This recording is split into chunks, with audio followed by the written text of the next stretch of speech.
Ang ninuno. Out of stock na tayo mga kabayan, Monday uli ang balik. Kasabay nito ang mga bago, panyo ng Birheng Manawag, balaw hoodie and t-shirt. At sana yung mga palaging nagtatanong, nagbe-message na bakit sila naubusan, mag-intay ng 8 PM kasi once na buksan ko uli ang ating stocks doon sa Shopee, panigurado mauubos ito kaagad. Kaya paunahan na lang bukas ng 8 PM. Maraming salamat. Talagang matigas ang ulo ni Bungisngis. Ano ba talaga ang gusto niyang palabasin? Tanong ng hari sa sarili. Laking gulat nito nang biglang sumulpot si Orok sa tabi niya. Hindi aalis ang mga bungisngis hanggat hindi nakukuha ang kanilang gusto. Kaya kung ako sa iyo, kamahalan, pagbibigyan ko na lang sila. Alam mong hindi ko pwedeng patulan ng hamon ng isang nilalang na nabubulagan ng galit. Isipin niya nang naduduwag ako, pero walang karangalan sa gagawin ko. Tugon ni Haring Sentor. Ngunit sadyang mapilit si Orok. Alam ko naman po, kamahalan. Kaso paano mong lulutasin ang problemang ito? Sa ugali ng mga bungisngis, magmumukhang tambakan ng basura ang labas ng iyong mga pader. At hindi lang yan, paniguradong hindi rin nakakatulog ang mga kalahi mong nakatira malapit sa pader. Napakaingay nila, malaking perwisyo para sa inyo ang presensya ng mga bungisngis. Muling wika ni Orok. Sa pagkakataong ito, napaisip ang hari. Kung ikaw ang tatanungin ko, Orok, anong may mumungkahi mo? Napangiti si Orok sa naging tanong ng Haring Sentor. Alam nito sa sarili, ito na ang pagkakataon para muli niyang paglaruan ang dalawang angkan.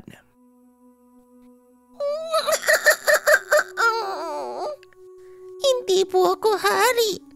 At ni minsan, wala akong inisip kung hindi ang sarili kong kapakanan. Pero kung ako ang tatanungin, kamahalan, mas makakabuti kung pagbibigyan mo ang kagustuhan ng Haring Bungisngis. Isang labanan sa pagitan ng dalawang hari. Walang ibang kasali. Napatayo si Haring Sentor at ngumiti.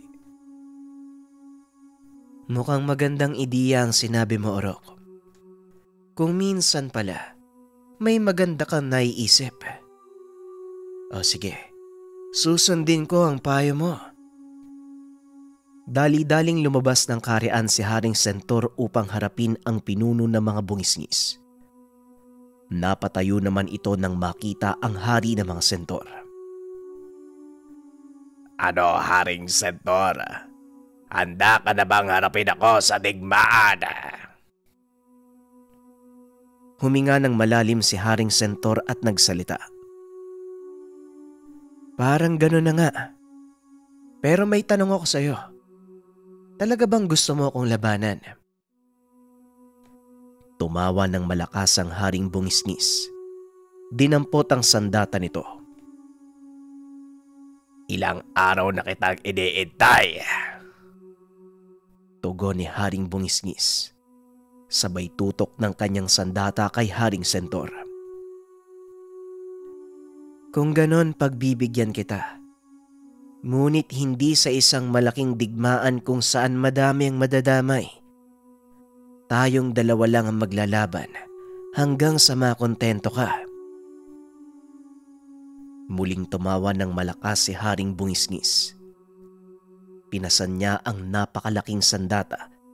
Naglakad papalapit kay Haring Sentor. Gusto ko ang ideyang yan. Bakit hindi na natin simulan? Tugon ng Haring Bungisngis. Naglakad naman pabalik si Haring Sentor papasok sa malawak na bulwagan ng kanyang palasyo.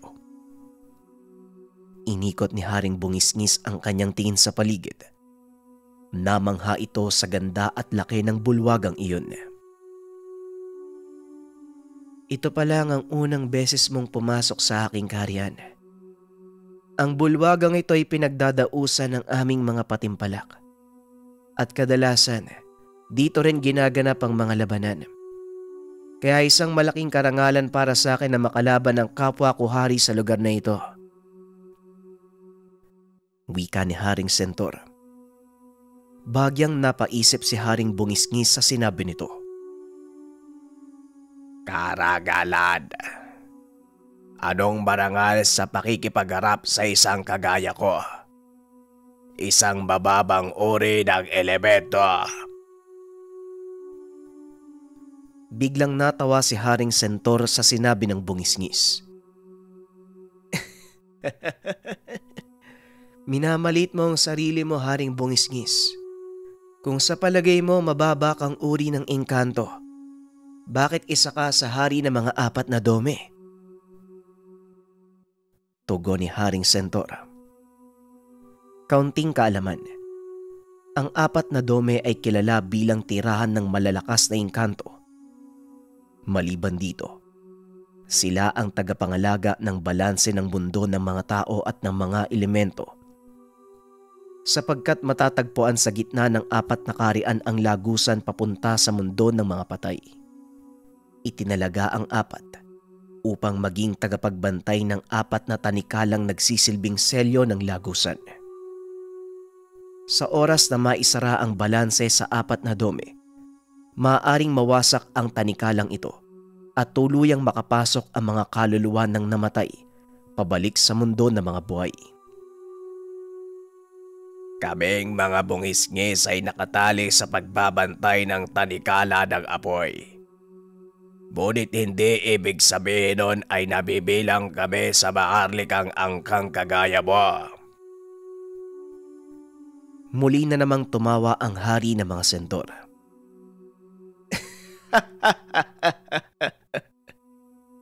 Maharlikang angkan. Nagpapatawa ka, Haring Bungisngis.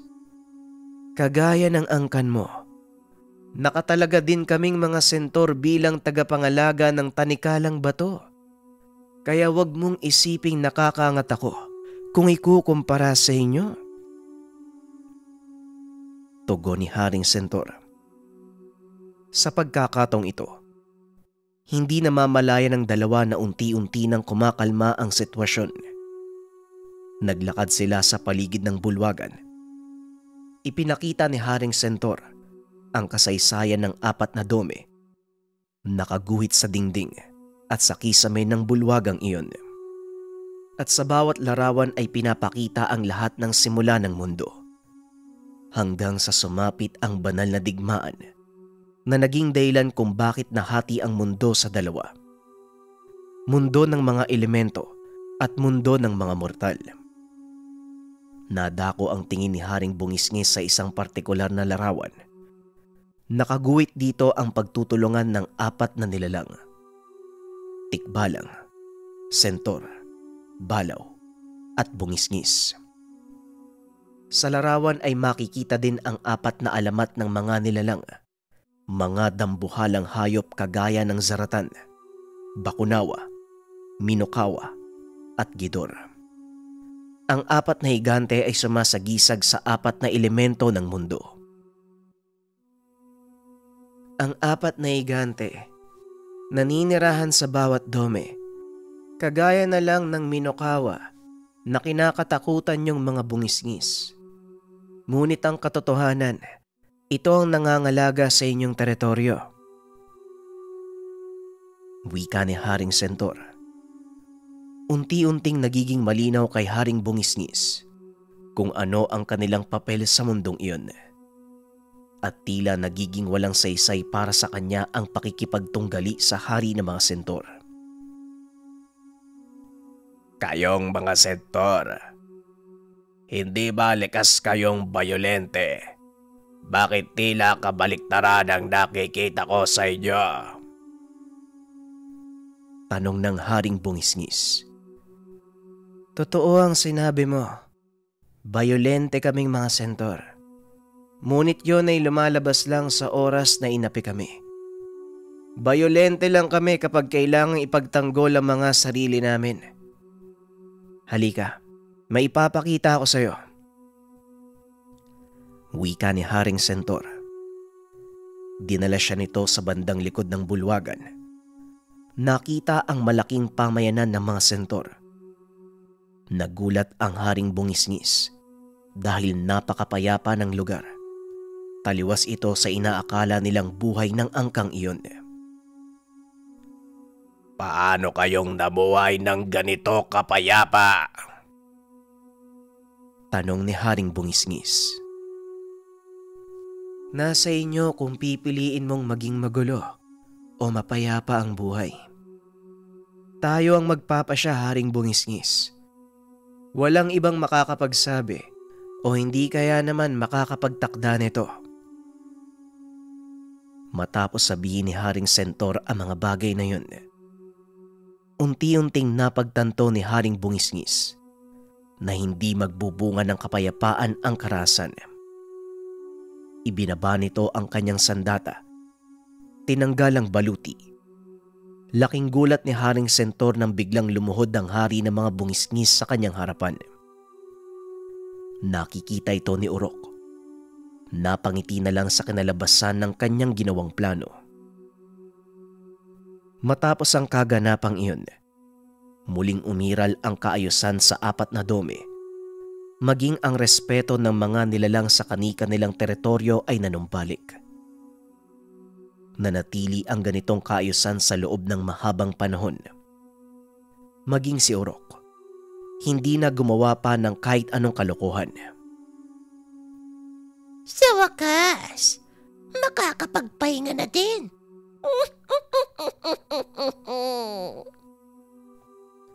Wika ni Urok. Nagulat ito nang biglang may nagsalita sa kanyang likuran. Mukhang maganda ang kinalabasan ng mga kalokohan mo, Urok. Sa pagkakataong ito, nabigo kang guluhin ng apat na dome. Wika ni Ulysses. Hindi ako nabigo, Ulysses.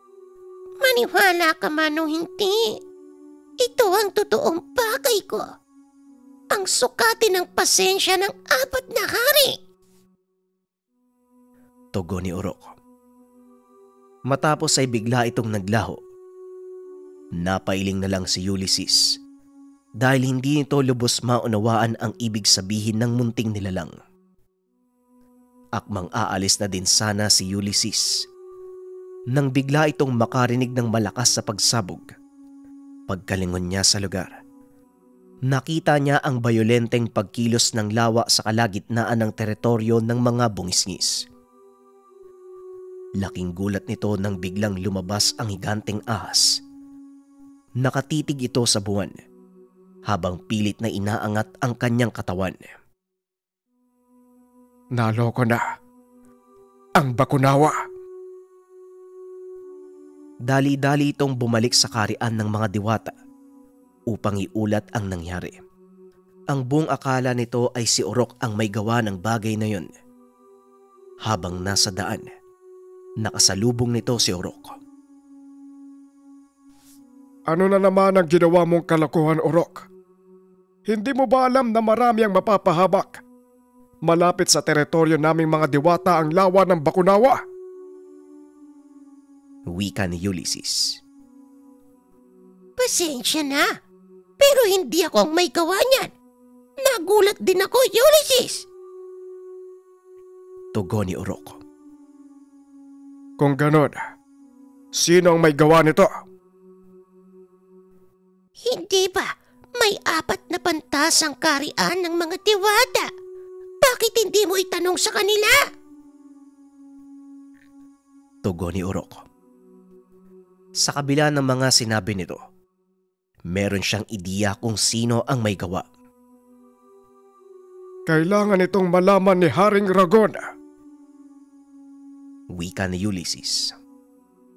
Dali-dali itong lumabas, habang si Urok naman ay nagpaiwan. Pinagmamasdan nito ang nangyayari sa lawa. Nakita nitong nagkakagulo ang mga bungisngis. Nanlaki mga mata nito nang makitang nilalamon ng dambuhalang ahas ang lahat ng nilalang na madaanan. Kahit alam nito sa sarili na marami ang mapapahamak, hinayaan ito ni Urok. Tignan natin kung ano ang gagawin ng 3 hari sa sitwasyong ito.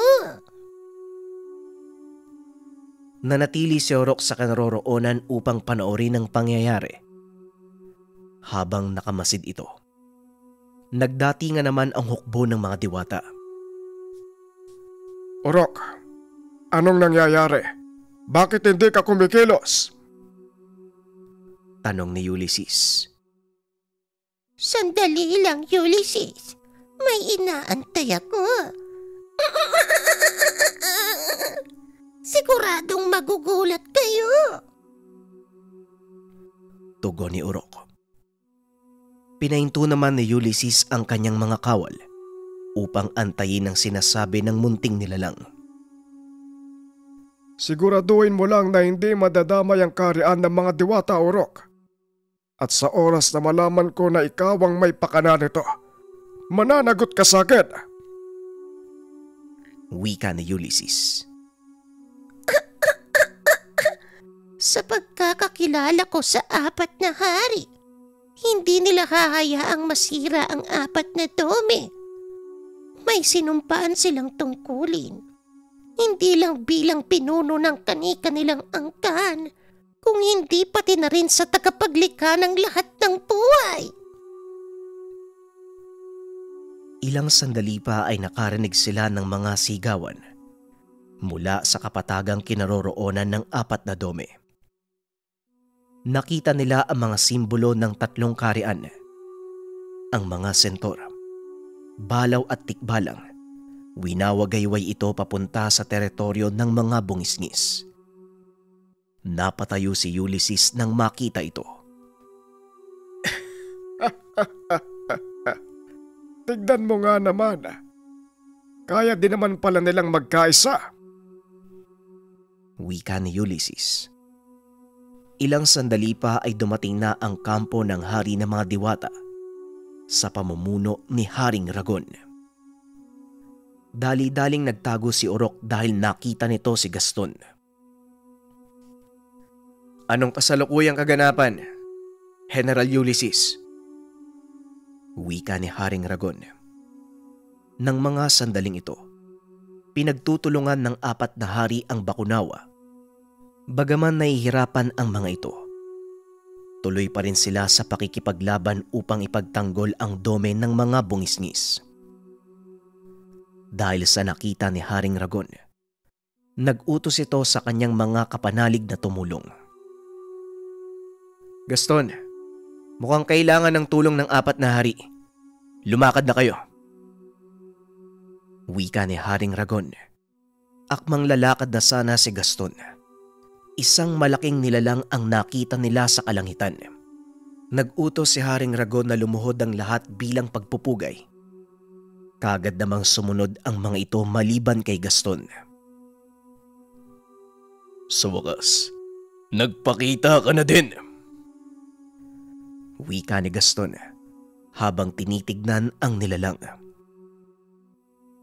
Ibang klase ka talaga, Gaston. Kahit sa nilalang na yan, hindi ka pa rin natatakot. Wika ni Ulysses. Wala ka namang dapat ikatakot sa kanya hanggat wala kang nilalabag na batas sa mundong ito. Tugon ni Gaston. Patuloy pa rin nilang pinapanood ang nangyayari. Nang mga sandaling iyon, tanging figura lang ng napakalaking nilalang ang kanilang nakikita. Isang nilalang na may katawang tao, ulo ng ibon, malapad na pakpak ng agila. Bumulusok ito paibaba. Isang malakas na sigaw mula dito ang umalingaw-ngaw. Biglang tumahimik ang kapaligiran. Maging ang Bakunawa, tila nakakita ng kung anong nakakatakot na nilalang.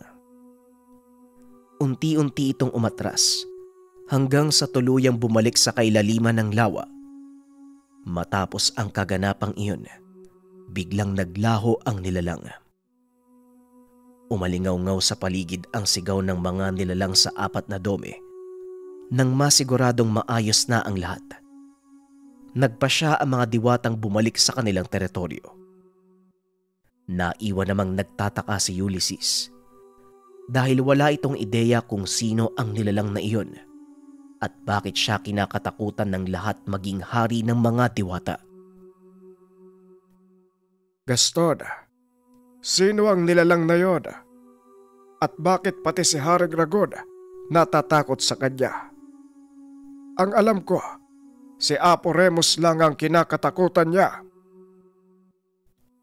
Napailing si Gaston. Inakbayan si Ulysses. Hindi ako makapaniwala na hindi mo kilala si Apo Remus. Nanlaki ang mga mata ni Ulysses.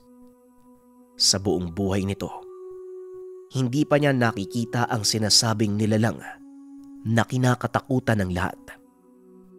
Tanging sa aklat at imahe sa kanilang pader, dito lamang nasisilayan ang sinasabing nilalang. Anong sinasabi mo? Ang higanteng nilalang, si Apo Remus.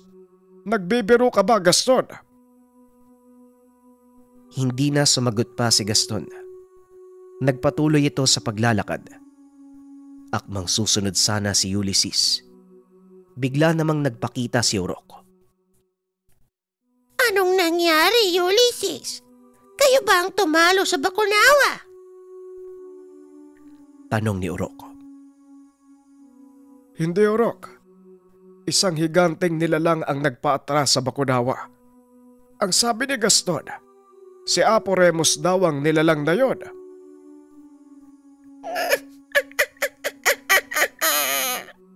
Kalukuhan!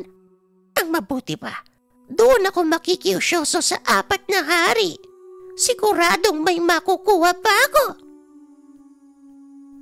Tugon ni Urok. Kagad na itong umalis papunta sa kapatagan. Pero hindi ito mapakali sa pag-iisip kung sino ang may kagagawan ng paggising ng Bakunawa. Pinunta nito ang lawa kung saan nakatira ang nilalang. Dito nalaman ni Urok kung sino ang salarin. Walang iya ka, alingatong. Umanda ka sa akin kapag nahuli kita. Wika ni Urok. Nakita nito ang bakas na naiwan ng nilalang. Kagad na natukoy ang pagkakakilanlan ng salarin. Kaunting kaalaman, ang alingatong ay isang uri ng nilalang na maaaring ihambing sa espiritu. Wala itong sariling katawan. Tanging boses lang ang maririnig. May kakayahan itong gayahin ang tinig ng kahit sino, na kadalasang nagiging sanhi ng kaguluhan. Mabilis itong pumunta sa tirahan ng Haring Bungisngis upang kumustahin ang kanilang kalagayan. Marami ang nasawi sa mga ito. Hindi lang ang mga bungisngis, kundi maging ang ilang tikbalang, sentor at balaw. Nagluluksa sa kalunos-lunos na sinapit ng kanilang mga kasamahan. Wala ako sa kondisyon upang makipaglokohan, Urok. Kaya hanggat maaari, iwasan mo muna ang mga kalokohan. Wika ni Haring Bungisngis habang ginagamot ng mga kasama nito ang natamong pinsala. Huwag kang mag-alala, kamahalan. Hindi yan ang pakay ko ngayon. Naparito ako upang sabihin kung sino ang may kagagawa ng pagkising ng Bakunawa. Tugon ni Urok. Sumakto naman ang pagpasok ni Haring Balaw. Magsalita ka, Kutong Lupa. Sino ang may gawa ng kaguluhang ito? Si Alingatong. Nararamdaman ko ang bakas niya na iniwan sa lawa ni Bakunawa. Kailangang mabantayan ang kilos niya. Baka sa susunod, mas malala pa ang gawin niya. Tugon ni Urok. Nagulat ang dalawang hari sa mga sinabi nito. Dali-daling umalis si Urok para makaiwas sa mga tanong. Kamunti ka na ako doon ah. Ayoko munang malaman nila kung sino ako. Gusto kong sukatin ang tiwala ng 4 na hari. Wika nito sa sarili. Ilang araw ang nakalipas. Unti-unting naibangon ng mga bungisngis ang kanilang teritoryo at sa tulong na din ng ibang angkan, nanumbalik ang kaayusan. Hindi naman tumigil si Urok sa paghahanap kay Alingatong. Ngunit kagaya niya, mahirap itong hagilapin. Hanggang sa isang kaguluhan na naman ang naganap. Sa pagkakataong iyon, ang mga tikbalang naman ang naging biktima. Naisip dumalaw ni Urok sa teritoryo ng mga ito. Nakitang nagkakagulo ang mga tikbalang. Dali-dali nitong pinuntahan ng hari. Kasalukuyan itong nakikipag-usap sa kanyang mga kawal. Ang buong akala ko, kaibigan ang turing sa atin ng mga sentor. Ngayon, magdedeklara sila ng digmaan. Sa kabila ng mga naitulong natin sa kanila, ganito pa ang igaganti sa ating lahi. Wika ni Haring Tikbalang. Dali-dali naman itong inawat ni Urok. Sandali lang, Haring Tikbalang. Paano mo nasabi na si Haring Sentor ang nagdeklara ng digmaan? Tanong ni Urok. Isang mensahero niya ang nagpunta dito. Ipinaparating sa akin ang gusto niyang mangyari. Teka, sandali lang. Saan ka pupunta? Tanong ng hari. Hindi nito naituloy ang pagpapaliwanag dahil bigla na lang nawala si Urok. Pinunta nito ang kaharian ng mga sentor upang kumpirmahin ang mga nagaganap. Pagkarating doon, naghahanda na din ang mga sentor sa laban. Haring Sentor, anong nangyayari? Bakit nakagayak pandigma ang iyong mga kawal? Tanong ni Urok. Nagdeklara ng digmaan ang mga balaw. At sa pagkakataong ito, itutuloy na namin ni Haring Balaw ang naudlot naming duelo. Tugon ni Haring Sentor. At dito napagtanto ni Urok na may hindi tamang nagaganap sa 4 na dome. Sandali lang, kamahalan. Naghahanda rin ang mga tikbalang na sumalakay. Dahil ang sabi nila, nagdeklara kayo ng digmaan laban sa kanila. Wika ni Urok. Nagulat naman ang Haring Sentor sa sinabi nito. Anong sinabi mo? Hindi ko ginawa ang bagay na yon. Pero kung gusto nila akong kalabanin, hindi ko sila aatrasan. Sandali lang, kamahalan. Maghulos dihi kayo. Pagiging malaking kaguluhan kung sakaling. Hindi na nito natuloy ang sasabihin dahil biglang pumasok ang kawal. Paparating na po ang mga tikbalang, kamahalan. Ano pong susunod yung utos? Wika ng kawal. Dali-daling lumabas ang hari. Nakita ang malaking pulutong ng tikbalang sa itaas ng talampas.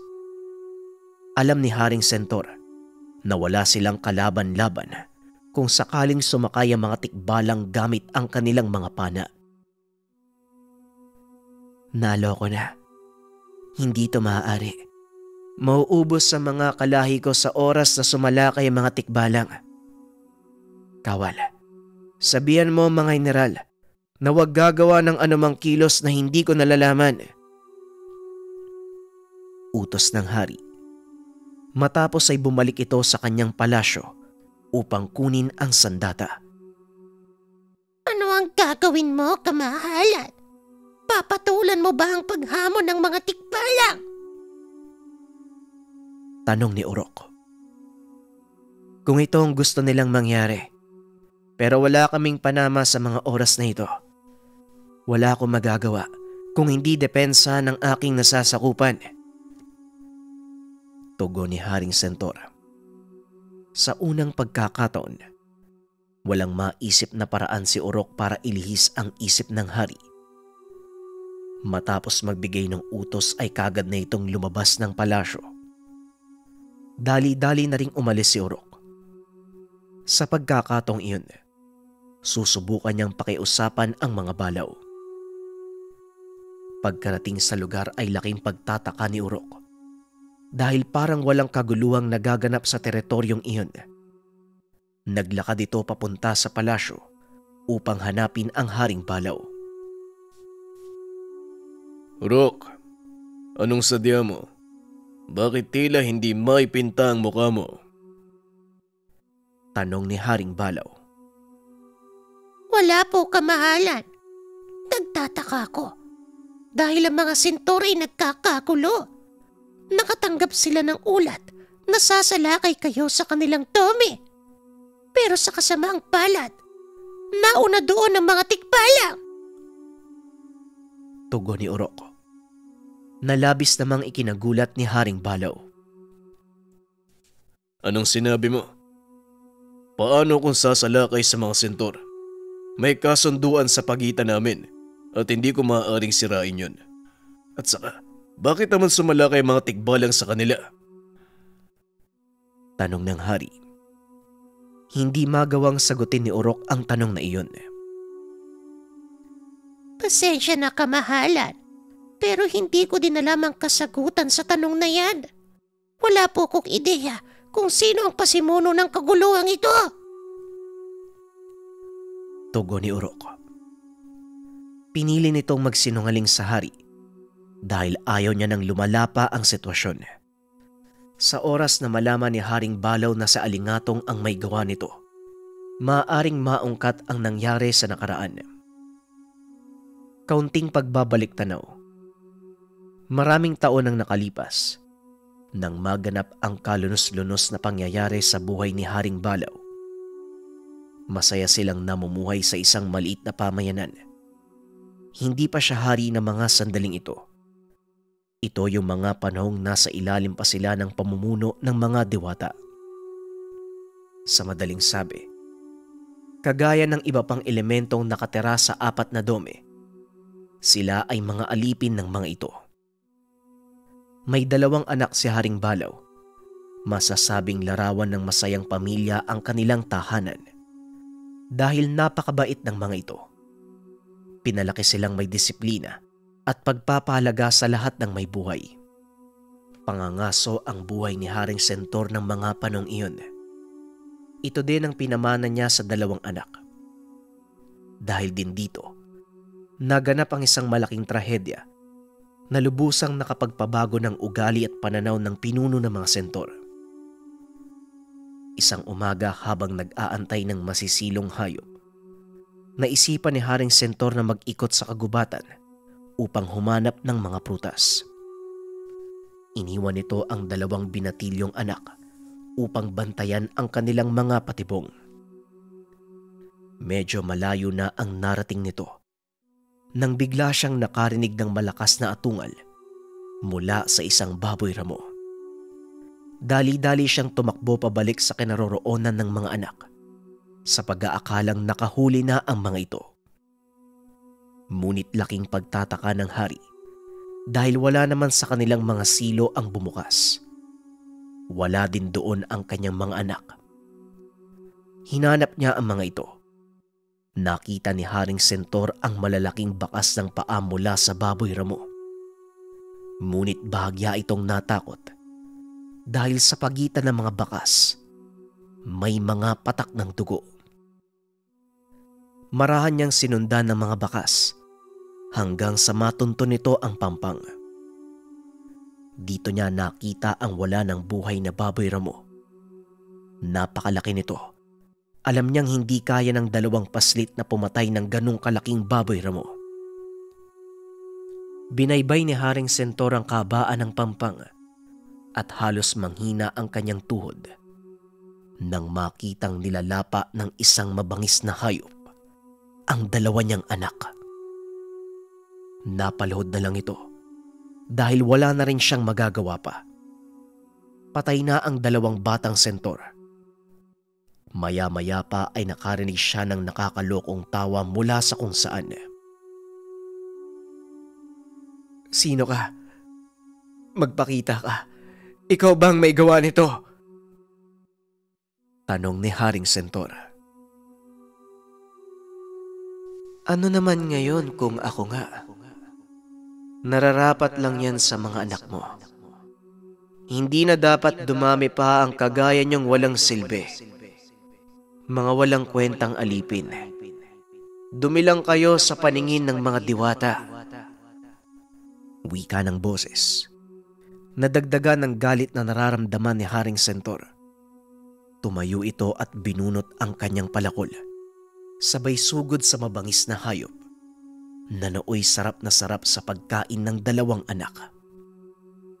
Buong lakas nitong tinaga ang leeg ng nilalang, dahilan para kagad itong mamatay.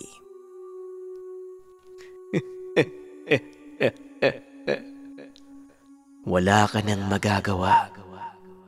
Kahit ano pang gawin mo, wala nang mga anak mo at hindi mo ko mahuhuli. Wika ng boses.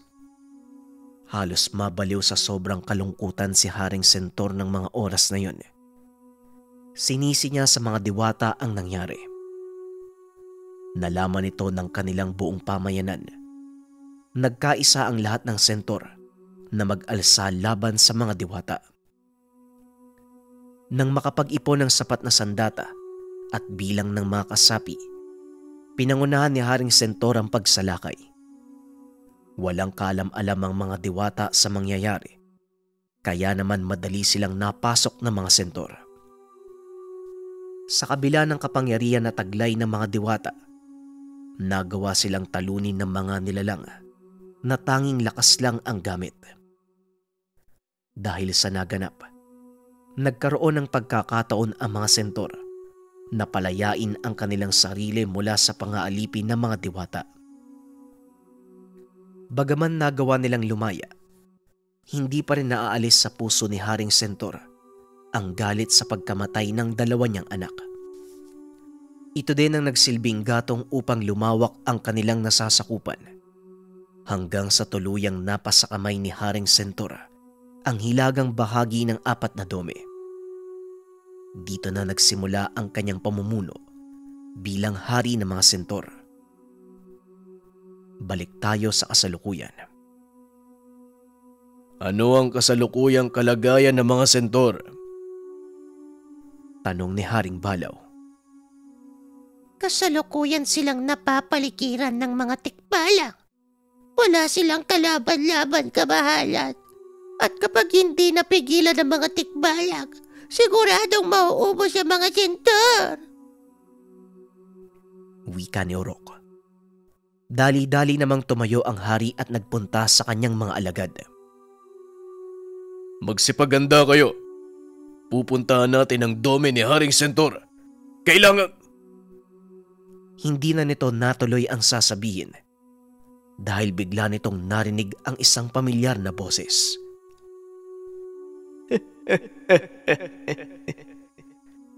Yan ang gusto ko sa'yo, Balaw. Pairalin mo ang pagiging bayolente. Likas yan sa'yo. Kaya hindi mo maitatago ng pagiging kalmado ang pagkayok mo sa digmaan. Napansin naman ni Orok ang biglang pagkatulala ng hari. Nilapitan niya ito at tinawag ng ilang beses, pero wala itong epekto. Huwag kang makinig sa kutong lupang yan. Alam mo ba, siya ang may pakana kung bakit nagising ang zaratan. Kamuntikan kayang mapatay, hindi ba? Muling wika ng tinig sa isipan ni Haring Balaw.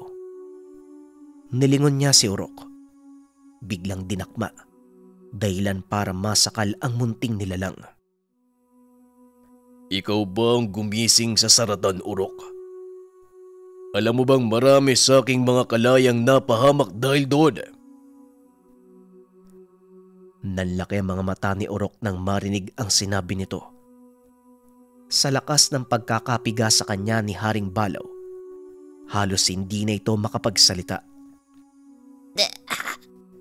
Kabahalan, magulos tiling kayo. Wala akong kinalaman sa sinasabi niyo. Tugon ni Urok.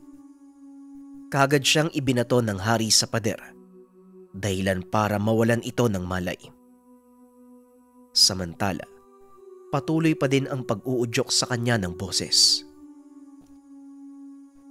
Ganyan nga. Mas gusto kong makita kung paano ka magwala. Ipakita mo sa kanila ang lakas mo bilang Panginoon ng kabundukan. Wika ng boses. Sa pagkakatong ito, napasa ilalim na ng kapangyarihan ng alingatong si Haring Balaw. Naglakad ito papunta sa kanyang bulwagan. Tinipon ang kanyang mga kawal. Magsipaganda kayo dahil muli tayong sasabak sa digmaan. Nagtaka ang mga kawal. Tila nagsasalita ito nang wala sa sarili. Ganun pa man, pikit mata silang sumunod. Sa kabilang dako, nagising si Urok. Nang dumungaw ito sa bintana ng palasyo, nakita nitong nagmamarcha na palabas ng kaharian ang hukbo ng mga balaw, kasama ang kanilang malalakas na sandatang pandigma. Naku, naloko na. Kailangan balaan ng mga sentor. Wika ni Urok. Akmang aalis na ito, bigla naman siyang nakarinig ng boses. Saan ka pupunta, kutong lupa? Sa palagay mo, mapipigilan mo pa ang mga sentor. Ano? Masaya ba ang pinaglalaroan ng mabababang uri ng engkanto? Gawain mo ito, di ba? Bakit parang nag-aalala ka? Tinutulungan lang naman kita. Wika ng boses. Walang niya ka, alingatong. Sige lang, gawin mo lang ang gusto mo. Dahil sa oras na dumating ang takdang panahon, sisiguraduhin ko na hindi ka na muli pang maririnig sa mundo kahit saan. Tugon ni Urok. Alam niyang nagmumula sa alingatong ang naririnig. Sa kabila ng katotohanang sinabi nito, tumuloy pa rin si Urok sa teritoryo ng mga sentor. Pagkarating niya sa lugar, naroon pa rin ang mga tikbalang. Samantalang ang mga sentor naman nanatiling alerto sa mga susunod na mangyayari. Dali-daling nilapitan ni Urok ang haring sentor na nooy nakaantabay mula sa kanyang tore.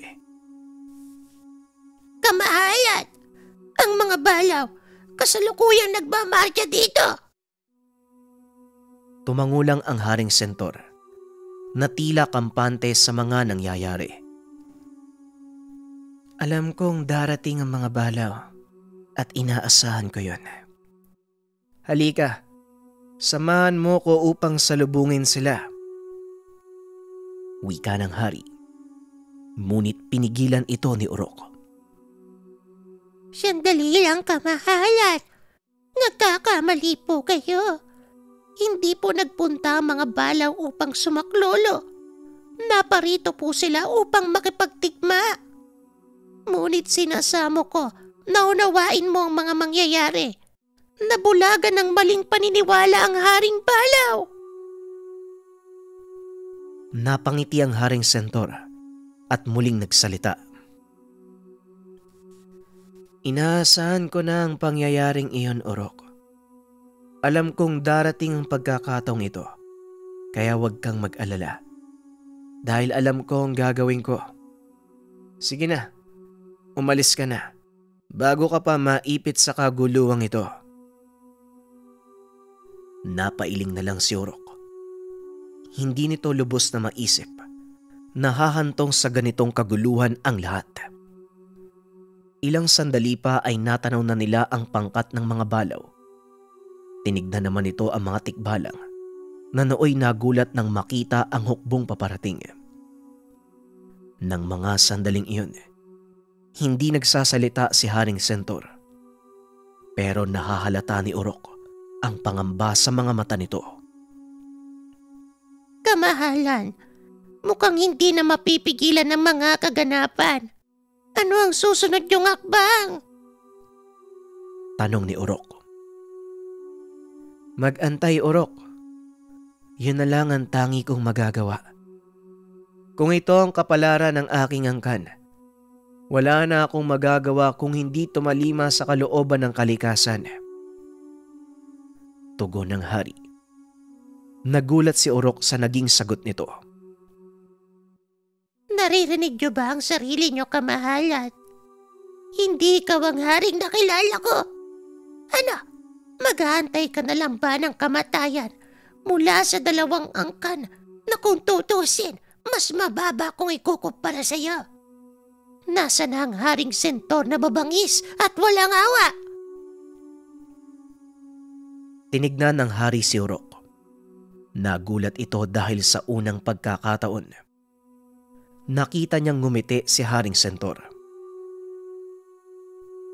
Matagal nang patay ang Sentor na uhaw sa labanan. Matagal ko nang ibinaon ang pagkataong yun. Kung ano man ang magiging kapalaran ko, siguradong kalooban niyo ng may likha. Muling wika ng hari. Hindi kita binigyan ng lakas at kapangyarihan upang mamuno. Tapos sa huli, ganyan ang magiging asal mo. Tugon ni Urok. Nagulat naman ang Haring Sentor.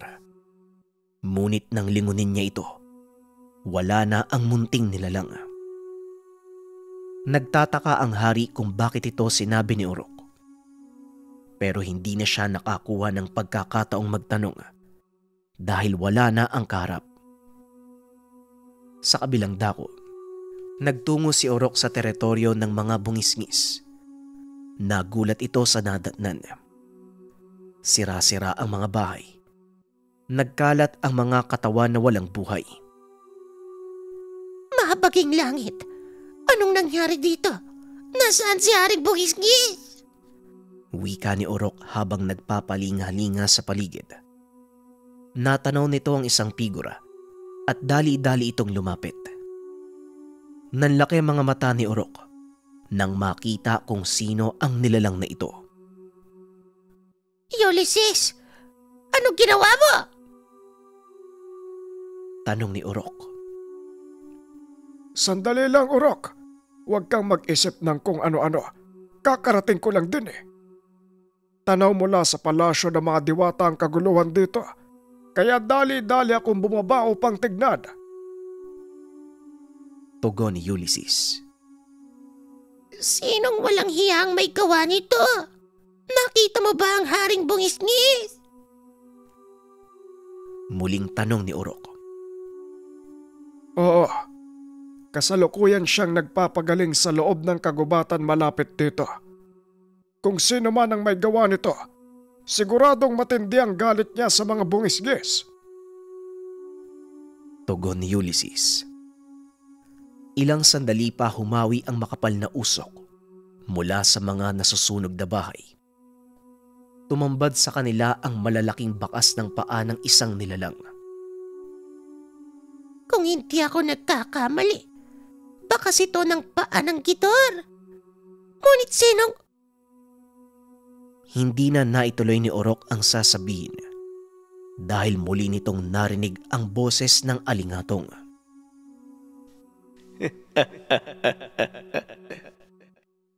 Hindi ba nakakatuwa ang tanawin? Hindi ba nakakatuwang pagmasdan ang mga patay na nagkalat sa lupa? Ngayon, bakit hindi ka magpasalamat sa akin? Hindi ba't ito ang gusto mong mangyari? Nanginginig sa galit si Urok. Maging si Ulysses, nagulat sa mga narinig. Sinong nandyan? Bakit hindi ka magpakita? Tumawa ng malakas ang alingatong. Muling nagsalita.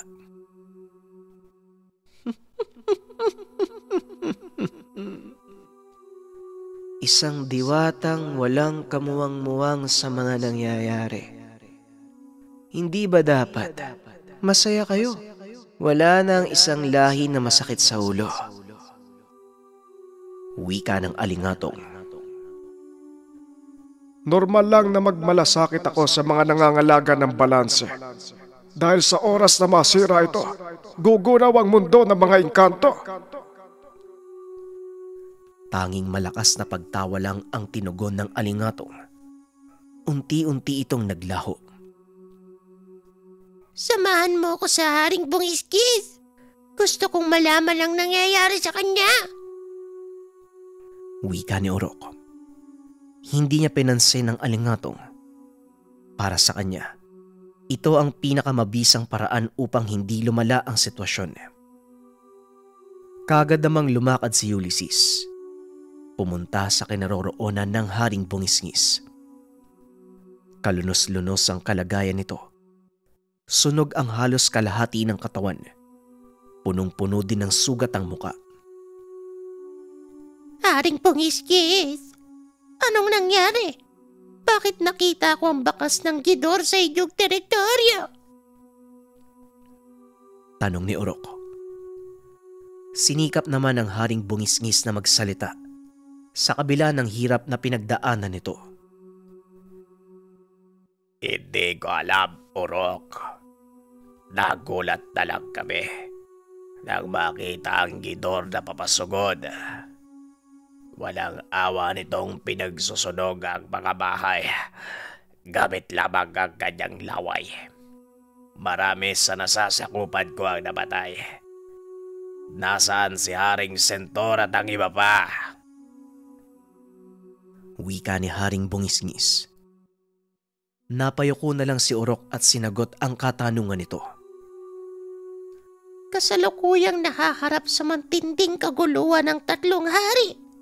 Si Haring Sentor, laban sa hari ng mga balaw at mga tikbalang. Kakagawa nito ng aligatog. Matapos mag-usap, pinagpahinga nito ang hari. Muli nitong pinuntahan ng tatlong hari na noon ay kapwa nag-aantay sa kilos ng isa't isa. Nakiramdam lang si Urok mula sa malayo dahil alam nitong hindi pa tamang panahon upang manghimasok sa kung anumang gusot na nangyari. Maging ang mga diwata ay nakaantabay din sa magaganap. Nagpapasalamat ang mga ito dahil kahit papano ay wala pang nangyayaring hindi ka nais-nais. Nagpatuloy ang ganong sitwasyon sa loob ng ilang araw. Nanatili ang bawat kampo sa kanilang kinaroroonan. Ngunit si Haring Balaw, sadyang hindi nagpapigil. Nagpa siya itong sumalakay. Nagulat si Urok nang biglang umalingaw-ngaw ang tunog ng tambuli. Sinundan pa ito ng dagungdong ng mga tambol. Dali-daling tumayo si Urok upang tignan ang mangyayari. Nakita nitong maging ang mga tikbalang nagulat sa naging kilos ng mga balaw. Nakaisip ng paraan si Urok upang pansamantalang pigilan ang gulo. Dali-dali nitong pinuntahan ng hari ng mga tikbalang. Haring Tikbalag, hahayaan mo na lang ba na mauna si Haring Balaw sa pagsalakay? Tanong ni Urok. Hindi ko hahayaang mangyari yun. Ako ang dapat na tumapos kay Haring Sentor at mapapasakin ang kanyang lupain. Tugon ng Haring Tikbalang. Kagad itong nag-utos ng mga kawal upang magpakawala ng mga sibat at palaso sa hangganan ng karian ng mga sentor upang magsilbing harang. Nagulat naman ang Haring Balaw sa ginawa nito. Huwag kang makialam, tigbalang. Kung gusto mo ng gulo, mag-antay ka. Sa oras na matalo ko si Haring Sintor, ikaw naman ang isusunod ko. Wika ng Haring Balaw. Kagad namang sumagot ang hari ng mga tikbalang. Ikaw ang huwag makialam, Balaw. Akin ang lupain ng mga sentor at hindi kita hahayaang makuha ito. Biglang tumawa ng malakas si Haring Balaw at tumugon.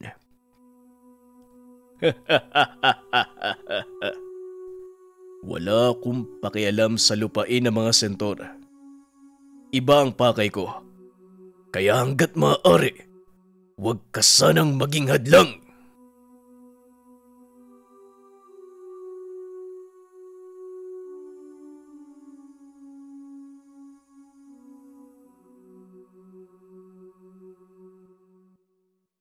Ang Ninuno.